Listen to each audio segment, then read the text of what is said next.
단어로운 심화 부분 할 건데 어차피 사실 조금 뒤에 우리가 수업에서 앞부분 조금 하긴 했지만 이왕 하는 김에 전체를 다 설명하려고요. 단어 심화 부분에 대해서. 근데 이게 기본적으로 품사 분류랑 문장 성분이 뭔지는 알고 있다고 가정을 하고 수업을 할 거기 때문에 만약에 단어 부분, 그러니까 문장 성분 부분 말고 단어 품사 부분을 조금 더 딥하게 알고 싶다 혹은 여기서 단어 심화 부분 설명하는데 귀에 잘 안 들어온다 하면은 기초 품사론, 그러니까 음운 변동이랑 같이 묶여 있는 영상이 있거든요. 그거를 꼭 보고 이걸 보셔야 합니다. 그래야 조금 이해가 잘 될 거예요. 왜냐하면 여기서는 실전 문제에서 잘 나오는 개념이랑 헷갈리기 쉬운 개념 위주로 다시 그러니까 정리하고 그리고 심화 개념 위주로 이야기를 할 거여서 기존에 알고 있는 개념에서 조금 더 발전시켜야 되는 것들이 많아요.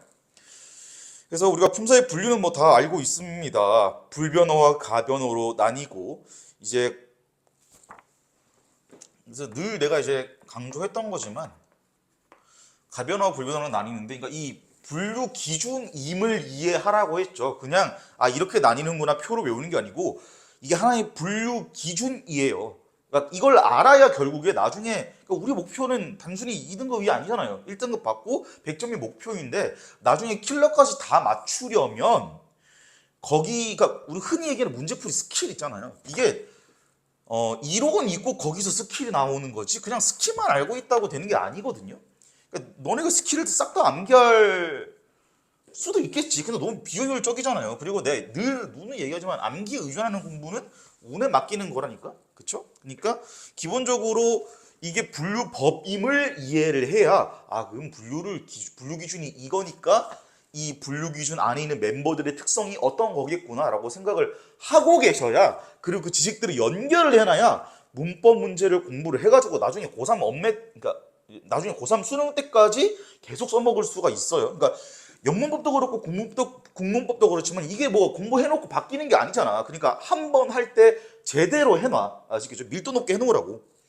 어쨌든 가변어에서는 가변어는 일단 용언이에요. 자, 이거 내가 이제 방금 분류 기준이라고 했잖아요. 첫 번째 분류 기준은 형태 변화가 가능한가 불가능한가예요. 형태 변화가 가능하다라는 것은 활용이 되어서 뭔가를 설명해 주는 거기 때문에 문장에서 얘가 활용이 되어서 뭔가 설명해 주는 기능을 하고 있다라는 거고 설명하는 게 있으면 설명 당하는 것도 있어야죠. 그래서 그게 체언인 거고 체언만 가지고는 문장이 안 되니까 체언이 뒤에 있는 다른 단어와 가지는 관계 혹은 내가 말하고 싶은 단어와의 관계를 설명해주는 관계언이 필요하다. 그리고 이제 체언과 관계언이 이렇게 있으면 우리가 조금 더 기본적으로 문장은 만들 수 있는데 멋있게 하고 싶어. 그러니까 수식어이 필요하겠죠. 수식어이 필요하고 그리고 이 네 가지로 엮을 수 없는 이상한 개념이 하나 있다고. 우리가 늘 얘기하잖아. 5명이 모이면 그 나루토에 나오잖아. 5명이 모이면 한 명 이상한 애가 있다니까. 이제 얘가 여기도 당연히 독립원이라는 이름으로 존재를 하신다. 아 그렇구나. 그러고 이제 당연하게 분류 기준이니까 분류 기준을 이해하는 사람한테는 당연한 거야. 당연하게도 용어는 뭔가를 설명해 주는 거니까 동사와 형용사의 의미를 가질 것이고 체어는 무언가의 이름이에요. 그러니까 몸체 문장에서 설명을 받는 놈이니까 당연히 어떤 무엇인가의 이름일 수밖에 없다. 그래서 얘가 명사가 있고 대명사가 있고 수사가 있다. 관계어는 조사예요. 그러니까 체언의 조력자라니까 이 체언이 다른 체언과의 관계 단어가 내가 말하고 싶은 의미와 어떤 관계를 가지는지 설명해 주는 게 관계어이고 의미상계는 조력하는 의미를 가질 수밖에 없겠죠. 그다음에 수식어는 우리가 다 알고 있는 관형사 부사입니다. 관형사는 체언만을 수식하고 부사는 주로 용어를 수식하긴 하지만 용어뿐만 아니라 다른 문장 성분 혹은 문장 전체를 수식할 수도 있다라는 거. 이따 뒤에서 더 할 거예요. 그래서 독립어는 당연히 감탄사 것이고. 그래서 조심해야 되는 거는 감탄사가 감탄하는 표현만 감탄사가 아니고 말버릇이나 부르는 말도 감탄사로 분류되는 경우가 있다라는 거. 우리가 메인은 지금 이 품사를 알자가 아니고 얘가 더 쪼개지거든요. 그래서 그 쪼개지는 심화 개념들을 알자라는 거예요. 그래서 체어는 얘기했다시피 자립성, 그러니까 이 명사에서 자립성 여부에 따라서 자립명사와 의존명사로 나뉘어요. 의존명사. 그러니까 얘는 특정한 말, 그러니까 정확히는 관형어예요. 걔가 있어야만 쓸 수 있는 단어들입니다. 나무 하나가, 나무 한 그루. 이렇게 했을 때 이게 별 차이가 없어 보이지만 사실 문법적으로는 굉장히 다른 거예요. 그러니까 나무 가를 빼자. 나무 하나, 나무 한 그루거든. 그러니까 띄어쓰기 있잖아. 다른 기능을 하는 거예요. 한 그루가 한 덩어리가 아니라고. 이게 툭 잘리거든요. 왜 이 뒤에 거, 이 녀석의 품사가 뭐겠냐고. 의미는 똑같아요. 나무 하나, 나무 한 그루. 그렇지? 근데 이제 문법적으로 분석을 해보자고 하면 여기에 조사를 붙여보면은 나무 하나 가라고 얘는 조사 붙일 수 있네. 근데 조사는 어디에만 붙을 수 있어? 체언에만 붙을 수 있어. 왜? 체언을 도와준 애라니까. 체언의 조력자라니까. 자, 여기서 중요한 거, 이걸 구분하는 방식이 어디서 출처했어? 논리적인 원리에서 출처한 거지. 그러니까 이런 게 이제 나중에 조금 더 세세해지면 문제풀이 스킬이 되는 거고, 지금 여기서는 심화 개념이 되는 거야. 나무 하나가, 나무 한 그루, 이렇게 보면은 조사 붙일 수 있죠. 근데 여기에 나무 한 가 그루, 나무 한 이 그루, 나무 한 는 그루 안 되네. 얘 조사 못 붙여요. 그쵸? 얘는 뭐야? 조사를 붙일 수 있어. 나무 한 그루 가라고. 그쵸? 근데 그루라는 단어가 그러면 조사를 붙일 수 있으니까 체언인 거 맞죠?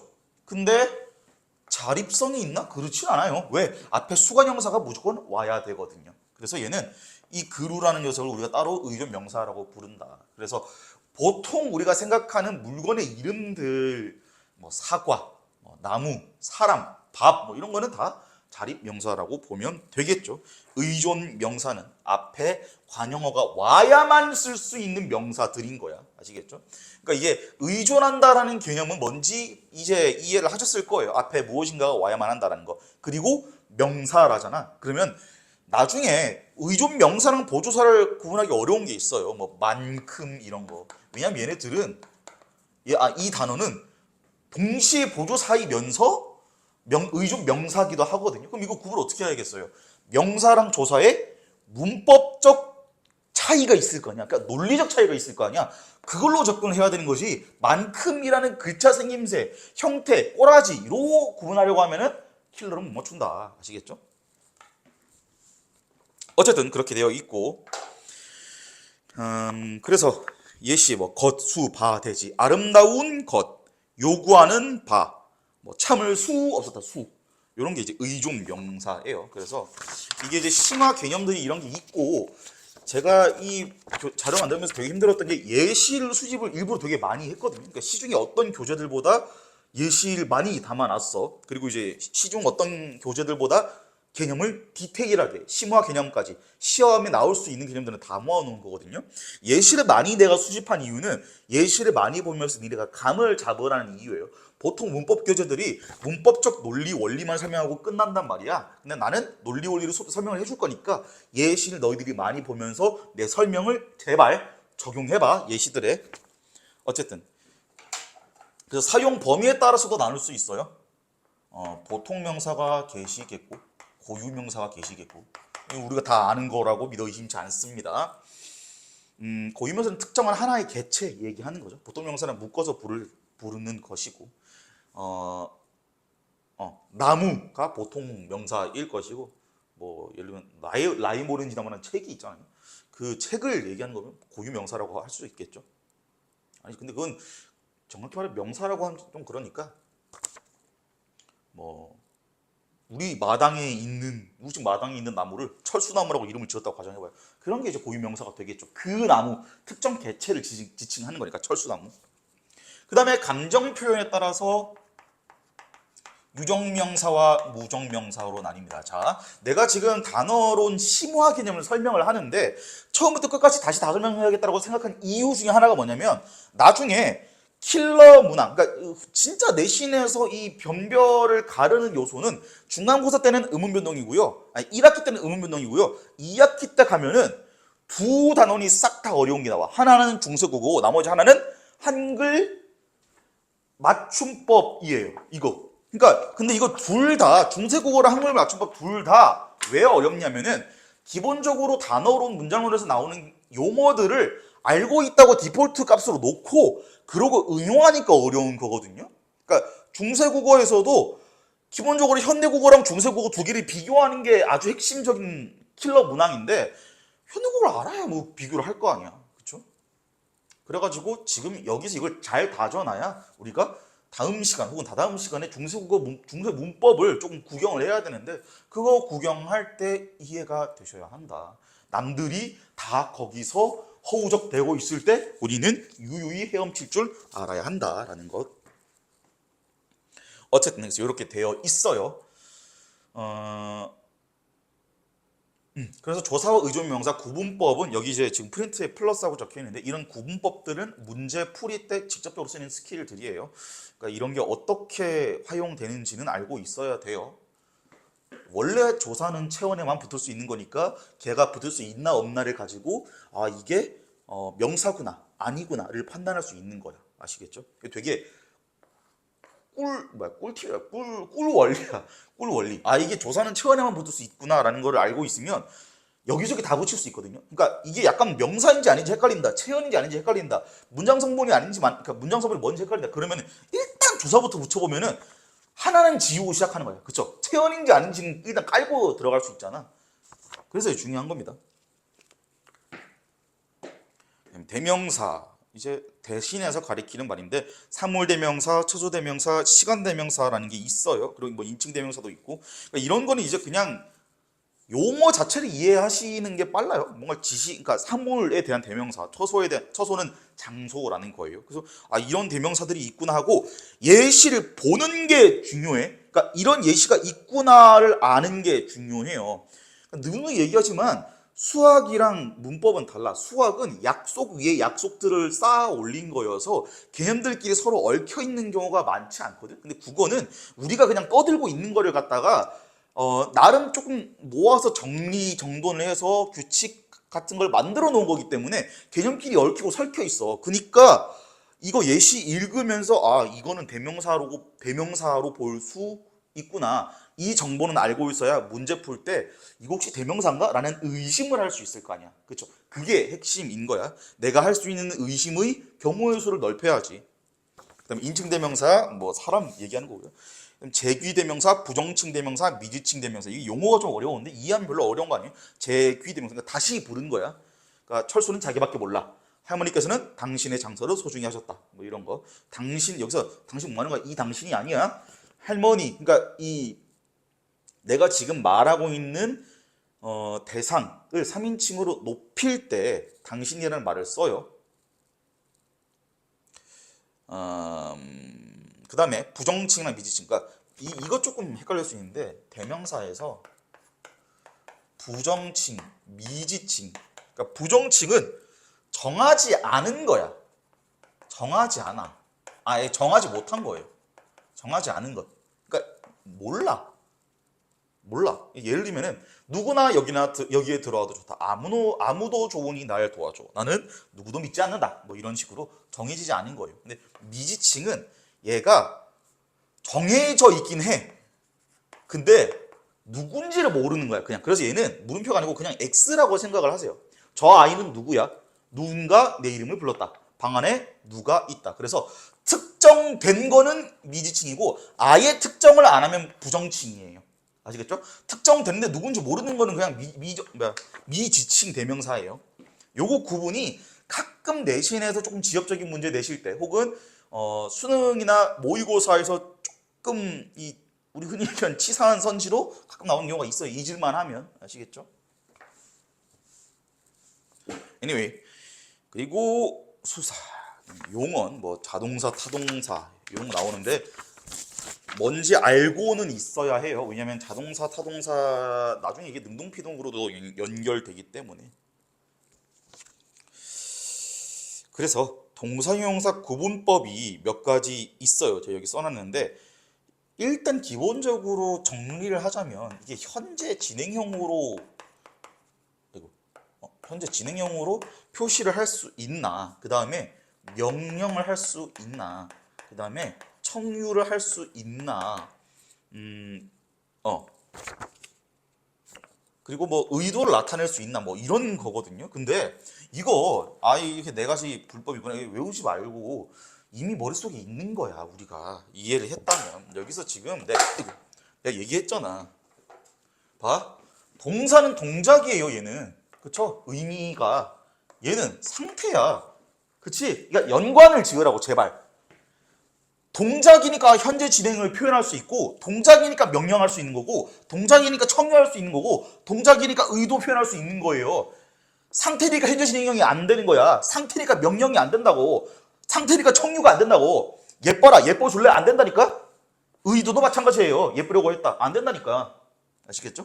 그러니까 이거를 그냥 기계적 암기하지 마. 우리 머리 좋잖아, 여러분. 좋은 거 갖고 있잖아. 쓰자고요. 그 다음에 본용언과 보조용언, 얘도 나중에 뒤에 가면 조금 어렵게 나올 수 있는데 뭔지는 사실 어렵지는 않아요. 그러니까 용언 두 개가 합쳐져서 하나로 작동하는, 그러니까 서술어, 한 덩어리의 서술어로 쓰이는 건데, 그러니까 실질적인 의미가 담겨 있으면 본용언이라고 하고요. 그걸 도와주는 용어는 보조용어예요. 그래서 밑에 여기 예시 보시면은 알겠지만은 그렇게 어려운 거 아니에요? 눈이 온다. 그다음에 뭐 돈을 눈이 올 듯하다. 여기서 눈이 온다에 눈이 듯하다라고 나눌 수 있거든요. 만약에 용어를 쪼개면. 근데 이거는 이제 용어를 쪼개버리니까 의미가 깨져버리죠. 그러니까 눈이 올 듯하다랑 눈이 올 듯하다랑 눈이 온다랑 눈이 듯하다. 얘는 지금 혼자서 이 문장에서 작동 못하지. 그러니까 얘네 두 개는 한 세트라는 거예요. 그러니까 이런 식으로 판단할 수 있다고. 그러면 얘네 두 개는 이 문장에서 같은 기능을 하고 있구나. 왜? 쪼갰을 때 기능이 안 보이잖아. 그러면 다시 합쳐야 된다는 거죠. 한 덩어리라는 거지. 그래서 눈이 올 듯하다. 난로가 식어간다. 여기서 난로가 식다, 난로가 간다가 아니죠. 돈을 구해 오겠다. 비가 내리고 있다. 날이 저물어 가다. 뭐 이런 거. 본용어과 보조용어 사이에서 다른 문장 성분을 못 넣는다는 것도 핵심이에요. 이게 그러니까 엄밀히 말하면 넣을 수는 있는데 의미가 깨져버려. 그러니까 의미가 달라져 버려요. 그러니까 문장 자체가 성립은 하는데 의미가 달라졌어? 그럼 그거는 같은 문장 아닌 거야. 그래서 프린트 봐. 1번. 첫 번째 예시 봐. 철수가 햄버거를 먹어버렸다. 이거랑 철수가 햄버거를 먹어서 버렸다. 이거는 다른 문장이에요. 그래서 본용어과 보조용어를 쪼갤 수 있다고 보면 안 돼. 그러니까 먹어버렸다. 얘를. 아시겠죠? 먹어서 버렸다라고 다른 걸 껴 넣을 수 있는데 의미가 달라지잖아. 그러니까 다른 문장인 거야. 아시겠죠? 그러니까 본용언, 보조용언 구분을 이렇게 해야 한다. 그래서 뭐 철수가 집을 보고 갔다. 영희가 카톡을 써 보냈다. 개똥이가 밥을 먹고 갔다. 뭐 이렇게 되어 있어요.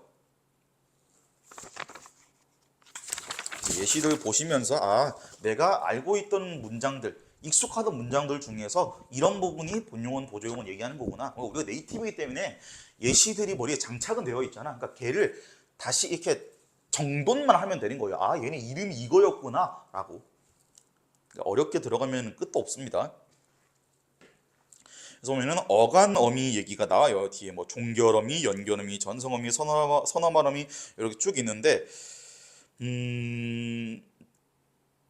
사실 종결음이랑 연결음이 둘 다 시험에 종결음이 좀 덜 나오죠. 당연히. 그러니까 덜 나온다기보다는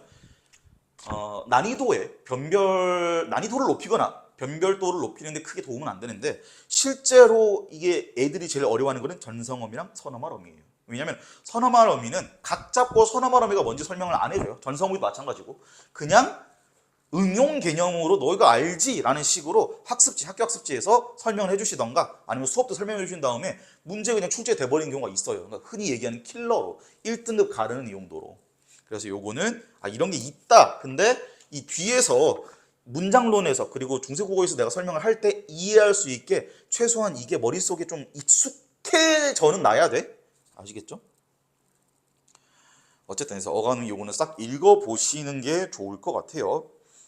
관형사형 이렇게 있는데 그러니까 이거 헷갈리면 안 되는 건 당연히 어간과 어미니까 뒤에 최한 뒤에 어미가 붙진 않는 거예요. 분명히. 그렇죠? 이것도 이제 구분할 수 있어야 되고, 그래서 내가 몇 번 얘기했는데 무슨 파생 전미사가 있고 무슨 전성어미가 있어. 그러니까 명사형 전성어미 뭐 이런 게 있거든요. 그리고 뭐 동사 파생 전미사도 있어요. 이거 구분을 어떻게 하면 되겠어요? 얘는 전성어미잖아. 자, 그쵸? 어미가 붙은 거예요. 얘는 파생 전미사야. 그래서 기본적으로 얘는 다른 어미랑 갈아 낄 수가 있다니까. 아시겠죠? 그래서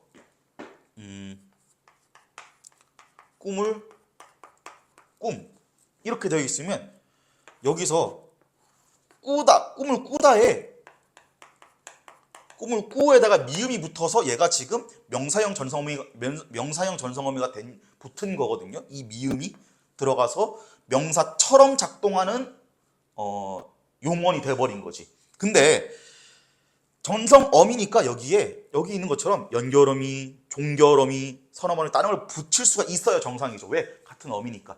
교체가 가능해야 될 거 아니야. 그러면 꿈을 꾸다라고 해봐. 종결어미가 이 미음을 빼고 다를 붙인 거야. 그러면은 다른 어미 붙이니까 붙어지네? 그러면은 얘는 명사형 전성어미 때문에 생긴 여기 문장 성분인 거지. 얘는 당연히 명사 파생 종미사 미음이 붙은 것이고. 그래서 이렇게 구분할 수 있다. 그래서 명사 파생 전미사랑 전성어미 그리고 뭐 선어머러미 이거는 제가 문제 풀 때 계속 설명할 거예요. 그러니까 기억 자체에 집중하지 마시고 내가 설명하는 흐름을 따라오는 거에 집중하세요.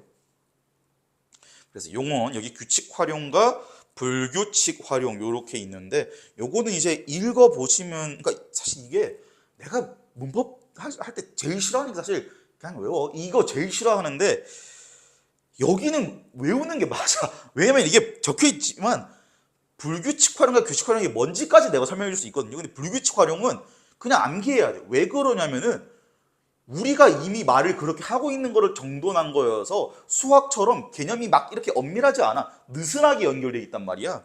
그래가지고 어떤 거는 외워야 되는 것도 있어. 어쩔 수 없어요. 그래서 근데 불규칙 활용과 규칙 활용의 차이가 뭐냐? 별로 어려운 거 아니야. 얘가 의문 규칙으로 설명할 수 있다라는 거야. 의문 규칙. 혹은 우리가 앞에서 배웠던 다른 규칙으로 설명할 수 있으면 걔는 규칙 활용이에요. 용언의 규칙적 활용. 근데 설명할 수 없으면 불규칙적 활용이야. 근데 여기 중요한 거는 불규칙 활용인데 이게 실제로 활용 자체가 불규칙하게 된다라고 생각하면 조금 우리의 직관이랑 거리가 생기거든요. 그래서 약간 불규칙이라고 부르는 규칙이 따로 있구나라고 생각하는 게 조금 더 좀 이해하기엔 편해요. 왜냐면은 그 뒤에 보면은 짓에다가 어가 붙어버려. 그럼 우리가 이거 어떻게 써요? 지어라고 쓰거든. 근데 시옷이 탈락해버리잖아. 그치? 근데 시옷 탈락 우리 배운 적 없어요. 배운 적 없다니까? 그러니까 얘는 기존에 있던 규칙으로 설명 안 되니까 얘는 불규칙 활용인 거지. 근데 이게 이것만 그러냐? 아니에요. 그러니까 물을 붓다에서도 붓에다가 어를 붙이면 얘도 부어가 되거든. 그러니까 시옷이 없어졌어. 그쵸? 그러니까 얘도 기존 규칙의 설명이 불가능하죠. 그래서 얘는 불규칙 활용인 거야. 그러니까 지금 보면 알겠지만은, 소연이 근데 이게 시옷이 탈락한다라는 규칙이 있는 거 아니에요? 맞다니까? 맞아. 근데 여기서 불규칙이라는 거는 실제로 이 활용되는 꼬라지가 불규칙적이다가 아니고 기존에 알고 있던 규칙으로 설명을 못한다라는 의미로 불규칙이라고 우리가 부르는 거예요. 그러니까 불규칙이라는 이름의 다른 규칙이 있구나. 이렇게 이해하시면 됩니다. 그래서 뭐 다른 것도 있죠. 아파. 그러면 너 빨리 나와라 할 때 not 플러스 아예요. 근데 여기서도 이게 실제로 쓸 때는 나아라고 하죠. 시옷도 탈락했죠. 그렇죠? 그러니까 이런 거 시옷이 탈락하는 것 자체는 규칙적이에요. 규칙적인데 그 시옷 탈락이라는 규칙을 앞에서 배웠던 걸로 설명을 못 한다라는 거지. 아시겠죠? 기존에 있는 문법 규칙으로. 그래서 요거는 싹 읽어보시면서 예시쌤이 여기 칸에 많이 적어놨잖아요. 그래서 이거 예문들 떠올려보면서 이거 이런 단어 얘기하는 거구나 라고 생각을 해보시면 되고, 그리고 규칙 활용과 불규칙 활용 사이의 차이도 조금 알고 있으면 좋겠죠. 그러니까 이 뭔가 국을 젓다 할 때 이 젓에다가 어가 붙으면 저 어가 되거든요. 근데 머리를 빗다 할 때 빗 플러스 어가 되면 얘는 그냥 우리가 비서라고 써. 그치? 비어라고 머리를 비어 안 하잖아. 머리를 비서라고 쓰잖아. 그럼 얘네 두 개는 뭐야? 의문론적 환경이 같아요. 그쵸? 의문론적 환경이 같다고. 자, 내가 지금 이 아는 척하고 싶어서 멋진 말 썼거든요. 일부러. 의문론적 환경이 같다라는 건 무슨 소리냐면은 너네 이 문법 발문에서 특히나 조금 모의고사 수능에서 어려운 문법 문제가 나올 때 지문이 붙어있는 문법이 나오는 경우가 있거든. 그럴 때 약간 이런 식으로 조금 어려워 보이는 용어가 나올 때가 있어요. 그래도 우리는 하하 웃으면서 잘 소화할 수 있어야 되거든. 근데 이제 뭔 소리냐면 어쨌든 간에 그러니까 환경이 얘기하는 거야. 환경이 뭐야? 주위에 있는 것들. 근데 무슨 관점으로? 의문론적 관점에서. 의문이 뭐예요? 글자에서 그러니까 글자만 한정이 시켰을 때 의문은 뭐다? 자음 모음이지 뭐. 그러니까 의문론적 환경이 같다 이꼴 뭐예요? 자음 모음 배열이 비슷하다 혹은 같다라는 거예요. 그러니까 얘가 지금 COT에 어가 온 거 맞잖아. 그쵸? COT에 어가 왔어. 얘도 COT에 어가 왔어. 근데 지금 꼬라지가 활용이 다르게 되지. 이게 오른쪽 거는 규칙 활용이에요. 왜? 쇼탈락 안 했잖아. 그러니까 기존에 있었던 규칙에서 뭔가 기존에 있었던 규칙으로 그냥 설명 계속하면 되잖아요. 아 이렇게 붙은 거야. 뒤에 어가 붙은 거야 라고 설명하면 돼. 근데 얘는 어가 붙었다라고 설명이 다 안 되잖아. 왜냐면 숏이 날라가 버렸으니까. 그럼 얘에 대한 설명이 또 필요하다. 설명을 또 필요로 하는 놈이기 때문에 얘가 불규칙 활용이다 라는 거.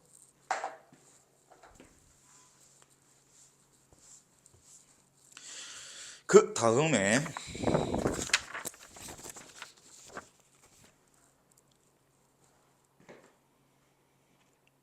그래서 어간이 바뀌는 불규칙 활용이 있어요. 여기 앞에서 방금 제가 했던 뭐 시옷이 탈락되는 경우가 있고 어간 르가 리을 리을로 바뀐 경우도 있어요. 뭐 부르어 누구를 부른다 할 때 부르어가 붙었을 때 우리가 그냥 야 쟤를 불러라고 얘기를 하잖아요. 그리고 어디 산에 올라간다 할 때 올라라고 얘기를 해요. 그리고 아 이거 너무 일찍 도착했는데 할 때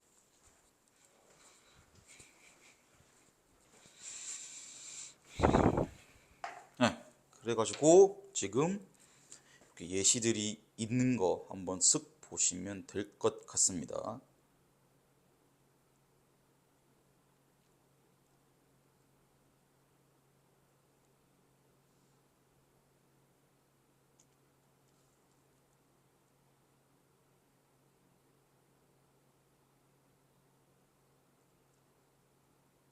그 다음에 네, 조금 어렵다기보다는 약간 까다로운 건 마지막 보면 3번에 어간과 어미가 둘 다 바뀌는 불규칙이 있거든요. 그래서 이 히읗 불규칙이 있어요. 그래서 아 얘는 이제 간도 바뀌고 미도 바뀌는 건데 그러니까 조건이 있고 변화가 있거든. 그래서 이거 두 개만 봤을 때는 이해가 잘 안 되니까 뒤에 파라 빨강 까마 이거 예시까지 다 읽어보시고 그러고 넘어가셔야 돼. 옆에 있는 조화랑 비교도 해보시고 조화에는 조에다가 아가 붙을 때 히 그대로 살아있잖아요. 근데 파라에다가 아가 붙으면 이거 이제 파레가 되잖아.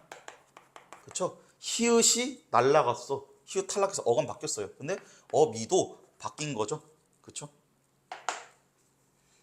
그래서 얘 되게 특이한 케이스이기 때문에 딱 봐도 문제내기 좋지 않습니까? 이 프린트 꼭 꼼꼼히 예시까지 읽어보세요. 그 다음에 관형사, 뭐 지시관형사, 성상관형사, 뭐 수관형사 이렇게 있고 얘는 뭐 이제 관형사의 의미에 따라서 구분을 한 거기 때문에 성상이라는 게 성질 얘기하는 거구나. 그거만 알고 있어. 성질과 상태 얘기하는 거구나. 라고 이해하면은 사실 무난할 것 같아요. 그러니까 새 신발, 헌 신발, 예쁜 꽃, 큰 강 뭐 이런 식으로. 그 다음에 부사. 얘가 조금 골치가 아픈데 부사에서 얘도 두 개로 나눌 수가 있거든요. 문장 부사가 있고요. 성상 부사가 있어. 아니 성분. 그러니까 얘는 말 그대로 문장을 꾸미는 부사고 얘는 성분을 꾸미는 부사예요. 근데 이제 문장 부사에서는 두 가지가 있습니다. 양태 부사. 양태는 그러니까 모양, 형태 얘기하는 거예요. 그러니까 모습, 꼬라지 얘기하는 거예요. 그 다음에 이거는 접속 부사. 예시 보면은 근데 이름이 낯선 거지 우리가 이미 다 쓰던 거예요. 설마 아직도 안 됐어? 그 다음에 과연 그럴까? 도리어 네가 내 뒤를 치는구나. 만약 내가 성공하면, 그럼 만약 내가 성공하면, 그럼 이 설마 내가 성공할까? 요 단어가 이 뒤에 있는 문장을 다 꾸미고 있거든요. 그래서 얘가 문장 부사인 것이고, 그리고 이 문장의 꼬라지 모양, 형태를 얘기하고 있으니까 양태라고 생각하시면 될 것 같아요. 접속 부사는 당연히 얘가 뭐 그리고, 뭐 그러나, 뭐 그런데, 그러므로 다 알고 있는 익숙한 겁니다. 그러니까 그리고 어쩌고저쩌고 했다니까 얘도 당연히 문장 부사인 거지. 좀 골치 아픈 건 이제 성분 부사예요. 성분 부사에 성상 부사가 있어. 성상 부사. 그러니까 성질과 상태를 꾸미는 부사겠죠. 그 다음에 지시 부사도 있어요. 지시하는 부사. 그리고 부정 부사도 있어. 당연히 부정의 의미겠죠. 그리고 의성 부사도 있어요. 의성어. 그 다음에 의태 부사도 있어요. 그래서 그러니까 이게 막 암기를 다 그렇진 않고 구분은 할 줄 알아야 돼. 근데 대충 싹 봤을 때 이거 의태 부사구나. 혹은 이거 부사긴 한데 형태 나타내고 있으니까 의태 부사구나. 부사긴 한데 의성어 표현하고 있으니까 의성 부사구나. 부사긴 한데 지시하고 있으니까 지시 부사구나. 이렇게 구분을 할 줄 알아야 된다고요. 그래서 뭐 성상부사 예시, 무슨 빨리 가자, 아주 훌륭하다, 잘 도착했다, 뭐 이런 거. 지시부사 저리 가라, 이리 와라, 그리 해라, 내일 다시 하자, 오늘 즐거웠어, 이렇게 되어 있는 거죠. 그러면은 이 지시부사랑 지시대명사랑 구분을 어떻게 하겠어요? 당연히 얘가 과연 부사니까 이 꼴 뭐예요? 수식어니에요, 그렇죠? 얘가 일단 수식을 하고 있나 없나를 먼저 봐야 되겠죠. 왜냐하면 여기 지시대명사는 채워낼까 수식하는 역할은 못 할 거 아니야, 그렇죠? 그러니까 그래서 저기서 출발해서 이까지 오잖아 지금 개념들이, 그렇죠? 구분법들이. 그러니까 이 양상을 보라고, 이 꼬라지를 제발 기억해달라고. 그러니까 문법이 그래서 어려운 거예요. 그러니까 이렇게 차곡차곡 쌓아 올리는 게 잘 안 된다니까. 그러니까 막 수학에서 덧셈을 배우고 사칙연산을 배운 다음에 뒤에 걸 배워야 갑자기 사칙연산이 심하게 알 수 있다거나 그런 경우가 없잖아. 국어는 있다니까요. 단어론에서 격조사가 쭈르륵 나뉘고 지금 부사도 보면 쭈르륵 나뉘는 거 보이는데 뒤에 문장론을 배우고 와야 격조사가 이 역할이 나뉘는 거를 이해할 수가 있게 돼요. 그래가지고 이런 식으로 개념이 뒤에 있던 걸 갖고 와서 앞에서 다시 써먹는 것들이 있기 때문에 보통 문법 개념이 머릿속에 뒤죽박죽 되어 있는 거야. 그러니까 뼈대 먼저 잡으라고. 살은 나중에 붙이면 돼. 근데 살 갖고 뼈대 못 만다니까? 아시겠죠? 어쨌든 그래서 부정부사는 뭐 못 한다, 안 간다, 뭐 널 안 볼 거야 이런 거. 그다음에 의성, 쾅쾅, 개굴개굴 뭐 이런 거. 의태부사, 살랑살랑, 사뿐사뿐, 울긋불긋. 그래서 다 당연히 살랑살랑 걸었다 이러면 용어는 꾸미고 있으니까 부사인데 의태부사구나 이렇게 생각할 수 있죠. 그러니까 머릿속으로 이거 한번 굴려보는 거야. 나중에 문법 지문 문법에서 킬러가 쓸 때 제일 많이 나오는 방식, 중세국어가 아니고 그러니까 전체 문법에서 이게 머릿속으로 예문을 직접 만들어 봐야 되는 게 있어. 그러니까 구분을 하기 위해서 머릿속에서 예문을 짜봐야 되는 게 있거든요. 그러니까 예를 들면 뭐 능동피도 바꾸는 뭐 이런 거. 그래서 예문을 만들어야 되는 게 있고 여기서 이제 간접적으로 개념을 확인하는 게 있어. 예를 들어서 음운변동에서 국외음화 부분이 이게 이제 형태서 경계에서 디귿이 지읒 같은 국외음으로 바뀌는 거거든요. 그러면 형태소가 뭔지를 알아야 국외음화를 풀 수가 있는 거예요. 그러면 국외음화 문제 겉보기에는 국외음화 물어보는 문제지만 실제로는 형태소 구분까지 할 줄 알아야 풀 수 있는 거죠. 그러니까 이런 게 간접적으로 개념 물어보는 거지. 보통 이거 두 개가 이 문법에서 굉장히 많은 킬러 문항에서 특히나 많은 유형을 차지합니다. 예문 만들기. 만들 줄 알아야 돼 머릿속으로. 그 다음에 세 번째는 문장 변형. 그러니까 문장 성분을 교체해 보는 거지. 쌤이랑 아까 했던 거 있죠. 뭐였냐면은 우리가 아까 꿈을 꾸다 설명할 때 이게 명사형 전성어미인지 명사파생 전미사인지 구분하기 위해서 어미를 갈아 껴봤잖아. 그런 거 해볼 수 있어야 돼. 갈아 끼기 해볼 수 있어야 돼. 문장 성분들. 아시겠죠? 그래서 아까 세 가지 지금 방금 지웠긴 한데 다시 돌아가서 이거 필기해놔. 아시겠죠? 그래서 의태보사 이렇게 있습니다. 그래서 주격 조사, 그러니까 조사에서 주격 조사인데 얘는 이 표를 쓱 보면은 그러니까 문장 성문 부분을 떠올리면서 읽어보면 알 거예요. 주격 조사, 주어의 자격을 주고 서술어의 자격을 주고 목적어의 자격을 주고 보어의 자격을 주고 관용어의 자격을 주고 부사어의 자격을 주고 칭호, 그러니까 호칭으로 그러니까 부르는 말로 쓸 수 있는 자격을 준다는 것만 기억을 하시면 되는 거고, 그러니까 개념 자체가 어렵진 않아. 근데 이제 조사라는 것도 알아야 되고 문장 성분도 알아야 되고 얘를 두 개를 해가지고 합쳐야 되니까 이게 문제인 거지. 근데 그러고 나서 격조사는 보통 나중에 또 누가 오냐면은 중세국어라는 게 와요. 그럼 얘가 또 여기에 적용할 수 있어야 되거든. 현대국어의 격조사랑 중세국어의 격조사랑 다르단 말이야. 그러면 그거 비교할 줄 알아야 돼. 그런 것 때문에 어려워져요. 그래서 여기서 이 개념 자체는 만만해요. 솔직히 문장 성분 알고 있으면 이해할 수 있는 건데 뒤에 있는 문장들 보면서 아 이거 어떤 조사구나 해보시고, 그리고 아까 방금 내가 써놓은 것처럼 머릿속으로 주격 조사를 활용한 새로운 예문을 한번 떠올려봐. 아시겠죠? 목적격 조사를 활용한 새로운 예문 만들어봐. 제발. 그거 진짜 해보면 알 건데 효과가 정말 좋거든요. 실제로 이 개념을 이해하기에 있어서. 그리고 그래서 격조사는 여기는 표에 대한 내용으로 설명을 대신하겠습니다. 그 다음에 보조사입니다. 그러니까 얘도 그래서 조사 종류가 좀 그런 것 같은데 보조사도 내용이 어렵진 않은데 얘가 조금 변덕스러워. 어디나 다 붙을 수 있거든요. 그러니까 는, 만, 도까지 조자 밖에 붙어인데 문제가 이 보조사가 갖고 있는 문제가 뭐냐면은 얘가 실제 킬러에서 어떻게 정하냐면 첫 번째로 얘가 자리를 굉장히 자유롭게 고를 수가 있어요. 자리를. 내가 얘기했죠? 나는요, 오빠가요, 좋은걸요? 이러면은 뒤에 요를 다 붙일 수 있단 말이야. 그러니까 여기 요는 다 이제 보조사인 거예요. 그래서 자리가 좀 자유롭다라는 게 이제 문제인 거고, 두 번째는 얘가 좀 이기적이에요. 이기적이어서 격조사가 생략이 돼버려. 만약에 얘가 붙으면 나만 밥을 먹었다 이러면 only me라는 의미를 쓰기 위해서 man이라는 보조사를 썼죠. 근데 이게 주어가 분명히 나예요. 그렇죠? 그러니까 내가 밥을 먹었다 이러면은 이렇게 해도 문장이 되잖아. 근데 주격조사가 보조사를 붙여버리면 주격조사가 안 보이게 되잖아. 그러면은 우리가 문장 성분을 추리할 수 있는 단서가 하나 줄어드는 거죠. 그러니까 이런 게 이제 보조사를 만약에 니네가 출제도 할까 봐 이걸 활용하면은 조금 더 숨길 수 있는 거지. 이 문장 성분의 정체를. 그다음에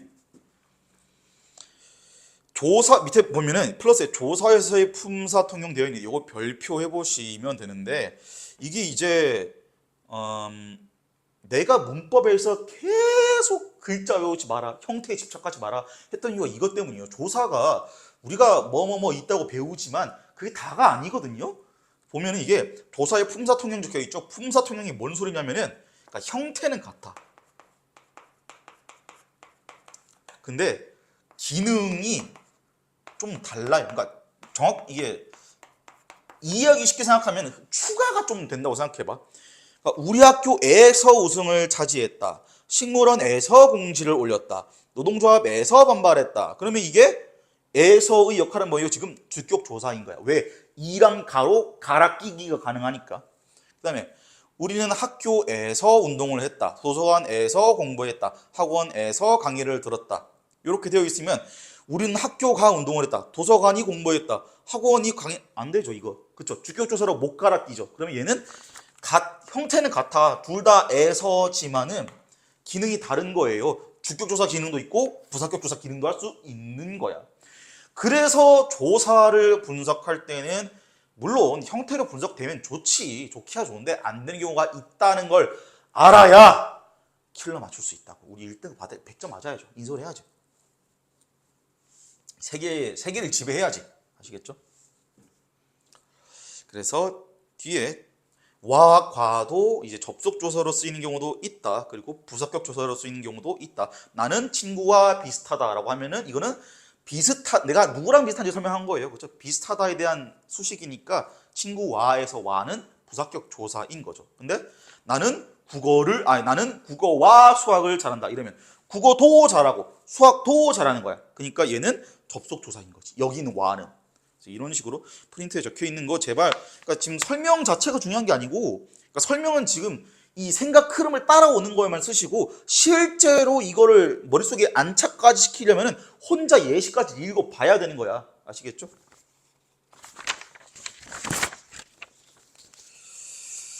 그래서 격조사, 보조사, 아까 여기 설명드렸던 부분이고요. 그 다음에 독립은 뭐 감탄사, 입버릇 뭐 이렇게 있는데, 밑에 보시면 감탄사로 혼동하기 쉬운 것들이 있거든요. 그러니까 이거는 근데 감탄사가 어디까지나 독립된 하나의 품사라는 거를 기억하고 있으면 돼요. 철수 야 이러면 이거는 명사 합격조사가 붙은 거잖아요. 이게 감탄사 아닌 거예요. 그리고 하늘이 정말 맑구나 이런 것도, 이게 감탄하는 표현이라고 다 감탄사가 그러니까 감탄하는 표현이긴 한데 품사상, 문법상 감탄사로 분류하지는 않는 거야. 감탄하는 표현인 거 맞아. 아시겠죠? 문장 성분, 뭐 주성분, 주어, 서술어, 목적어, 보어 있는 거 우리가 다 알고 있어요. 부속 성분, 뭐 독립 성분 이렇게 있고, 밑에 보면은 애매한 의존 명사와 조사 어미의 구분이 있죠. 그래서 요 아까 설명드렸던 부분이에요. 근데 여기 한번 읽어 보시고, 그리고 문제 풀 때 떠올릴 수 있어야 돼. 근데 떠올리지 못해도 괜찮아요. 수업 같이 하면서 문제풀이 강의할 때 이거 설명 한번 더 할 거예요. 그래서 근데 중요한 거는 여기서 그다음에 무슨 지, 무슨 바를 붙여서 구분을 할 수 있다를 암기하는 게 아니고, 이걸 붙였을 때 왜 구분이 되는 거지를 기억을 하셔야 돼요.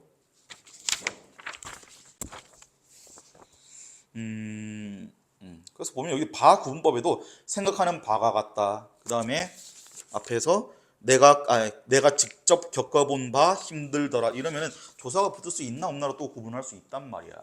그러면은 조사가 붙을 수 있나 없나로 구분을 한다라는 것은 바를 과연 명사로 보냐 어미로 보냐를 이제 구분하기에 하고 싶어서 거기에 이제 조사를 갖다 써보는 거죠. 조사가 붙으면 체온이니까. 형태소 얘기는 넘어가겠습니다. 뒤에 접두사, 접미사가 있어요. 우리가 그러니까 형태소에서 어근과 접사가 있는데, 어근과 어근끼리 붙으면 이거는 합성어라고 한다고 했고요. 어근과 그다음에 접사가 붙으면 이거는 파생어예요. 그래서 얘는 다 알고 계시겠지만 중요한 건 여기 접두사 EX, 그러니까 예시하고 접미사 예시 써놨잖아요. 되게 헷갈리는 게 뭐냐면, 이게 과연 어근인지 접사인지를 판단하는 게 되게 헷갈리거든요. 그러니까 왜냐하면 덧버선, 들국화 이런 거 보면은 선생님 이거 덧 있는 버선 그리고 들국화 들에 있는 국화니까 이거 합성어 아니에요? 그렇게 의심하기가 너무 쉽단 말이야. 그래서 선생님이 나중에 이거는 접두사랑 접미사 리스트를 드릴 테니까 한번 쓱 읽어보시면서 뭐 외워지면 좋고 안 외워지더라도 조금 눈에 익혀 놓으세요. 왜냐면은 단순 암기를 그러니까 단순 암기를 가지고 니네한테 시험에서 요구하진 않을 거예요. 내신 시험 말고. 아시겠죠? 내신 시험에서 외워야 돼요, 당연히. 그래서 접미사 종류의 구분 계속 나오죠. 제가 중요하다 했으니까. 그다음에 접미사들 종류가 많고, 이게 지금 여기 보면은 부사파생 접미사 밑에 한정적 기능의 접미사, 그 밖에 특이한 접미사 이런 거 있잖아요. 그냥 읽어보고 이거 이런 거 있구나 하고 넘어가면 돼. 그러니까 밀치다 할 때 치, 깨트리다 할 때 뜨리, 커다라 할 때 커다라, 달아. 이게 이제 접미사라는 거를 이제 알고만 있으면 되는 거죠.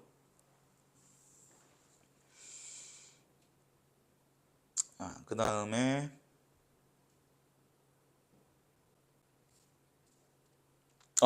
합성어 유형. 여기서 이제 대등합성어, 종속합성어, 융합합성어 이렇게 되어 있고, 합성어의 유형 이게 이제 또 우리를 열심히 괴롭히는 것 중에 하나 아닙니까? 그러니까 합성어에서 종류가 두 개가 있다. 하나는 통사적 합성어, 나머지 하나는 비통사적 합성어입니다.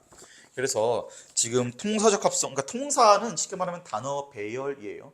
그래서 통사적 합성어는 그러니까 문법적 정의는 우리말의 단어 배열과 같은 건데, 그러니까 단어 배열이 우리 문법이랑 똑같다고.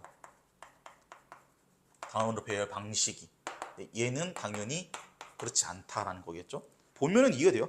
명사 뒤에 명사가 붙는 것, 봄비, 논밭, 돌다리, 눈사람, 밤낮. 그러니까 문법적으로 명사 뒤에 명사가 붙는 게 우리 말에서 틀린 표현은 아니다라는 거죠. 그래서 그런 식으로 합성된 단어들은 통사적 합성어인 거지. 그래서 관형사의 명사, 관형사 원래 최근 꾸미는 애잖아요. 이게 괜찮은 거죠. 첫사랑, 온종일, 작은 형, 새해, 한 번, 이런 거. 그러니까 첫사랑 이런 거 보면 이제 관형사가 명사 꾸미고 있는 거니까 원래 문장에서 하는 거를 그냥 이게 한 단어에서 일어난 것 뿐이야. 그러니까 얘는 합성어인데 문법적 규칙을 잘 지켜줬고 단어 배열법을 잘 지켜줬으니까 통사적 합성어인 거죠. 그래서 뒤에 것도 똑같아요. 명사랑 플러스 용언. 근데 이때는 중요한 거는 조사 생략 밑줄 꺼봐. 조사는 생략해도 된다예요. 그러니까 힘이 들다. 이게 이를 원래 붙여야 되는 거잖아요. 문법적으로는. 그러니까 조사까지는 생략해도 봐줄게 이런 거지. 그래서 조사 생략한다고 비통사적 합성어가 아니야. 조사 생략까지는 통사적 합성어예요. 명사랑 용언이 붙을 때. 그리고 뭐 부사에 용언이 붙는 거 당연한 거죠. 부사가 주로 용언을 꾸미니까 부사 플러스 부사가 원래 다른 부사를 꾸미기도 해요. 그리고 용언의 어간에 관형사형 어미가 와서 뒤에 명사가 온 것. 그러니까 작은 집, 늙은이, 젊은이, 예쁜이, 된장. 그러니까 이런 게 이제 원래 용언 어간에 뒤에 당연히 어미가 올 것이고 관형사형 어미니까 뒤에 명사가 오는 거 너무 자연스럽죠. 문법적으로 틀린 거 없죠. 용언 어간에 그리고 7번에 용언 어간에 연결 어미가 붙고 또 다른 용언이 붙은 것. 뛰어가다, 돌아가다, 잡아먹다 이런 거. 그러니까 이제 잡아먹다는 잡에다가 아가 붙고 거기에 먹다가 붙은 거죠.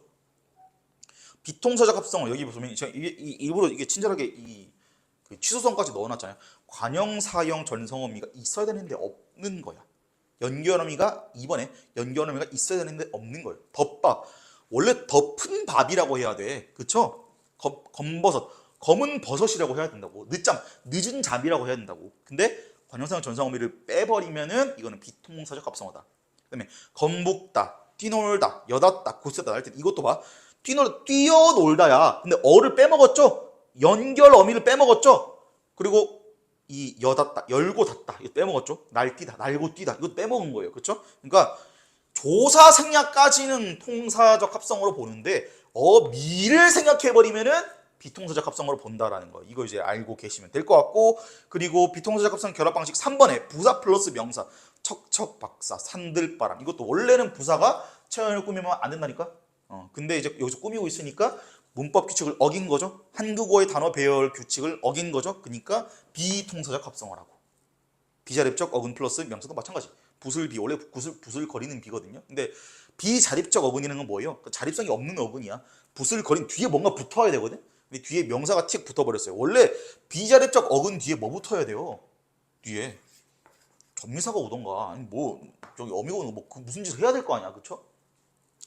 그래가지고 완성이 돼야 되는데 완성이 안 되는 상태에서 뒤에 갑자기 명사가 붙어버리면 단어 배열법이 틀린 거니까 부슬비도 대표적인 비통사적 합성어 중에 하나다라는 것. 그래서 단어의 관계 이건 의미 관계예요. 동의어, 유의어, 그다음에 뭐 반의어, 다의어, 동음이의어, 상의어와 하의어 이렇게 있어요. 자, 그래서 이제 기본적으로 심화 개념 설명은 끝났는데 이 다시 내가 엮어줄게. 그러니까 역자면 이게 보통 뒤에서 아까 보여드렸던 한글 맞춤법 그리고 1학년 2학기 때는 맞춤법 그 다음에 여기 갑자기 기억이 안 나네. 중세국어. 요거가 이제 각각 중간고사랑 기말고사에서 딱 버티고 있는 거야. 그리고 이제 1학기로 가면은 요 기말고사에서는 문법 요소, 그러니까 모핌, 그다음에 뭐 피동, 그다음에 시간 이런 거.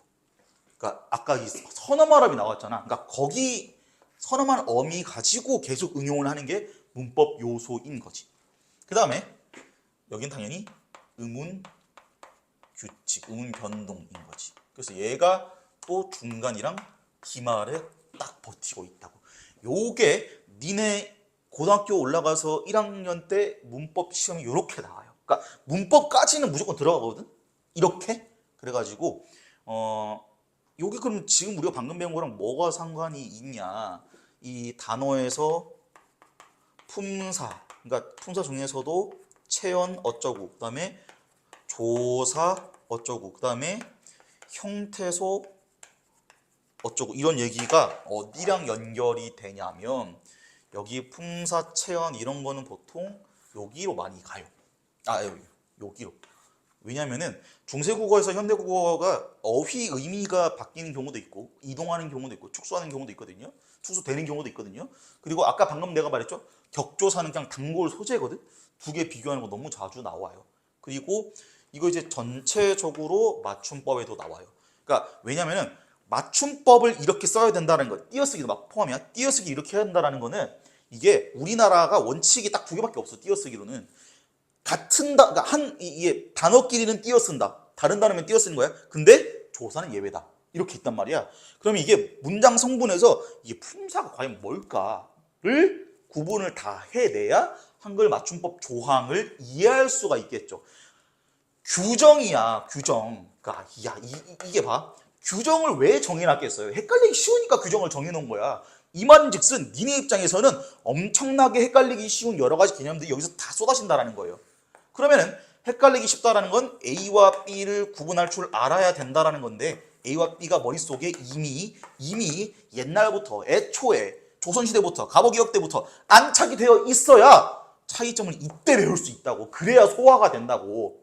아시겠죠? 그러니까 이 밑에 라인이 있는 것들 있지. 이건 니네 이미 사실은 중학교 때 배웠던 거예요. 그렇죠? 이미 알고 있어야 되는 거야. 그래서 얘를 가지고 응용을 자꾸 시키는 거예요. 이 음운규칙에서도 형태소가 어쨌고 저쨌고 이게 무슨 뭐 합성어고 파생어고 가지고 그런 거 막 갖고 논단 말이에요.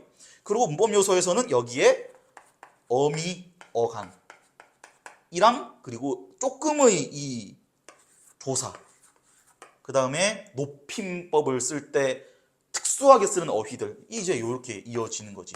그러니까 이제 개통이 이렇게 된다는 거예요. 우리가 방금 배웠던 것들이 응용이 이렇게 되는 거야. 그래서 내가 이 단어 심화 개념 설명을 이렇게 열심히 진하게 한 거입니다. 그러니까 내가 이렇게 열심히 했다는 건 여러분들도 나보다 더 많이 열심히 공부를 하셔야 된다라는 거예요. 그냥 단순히 앉아서 지식을 전달하는 게 제 수업의 전부가 아니에요. 제발 의도에 맞게, 계획에 맞게 공부하시고 커리큘럼 따라 오세요. 아시겠죠?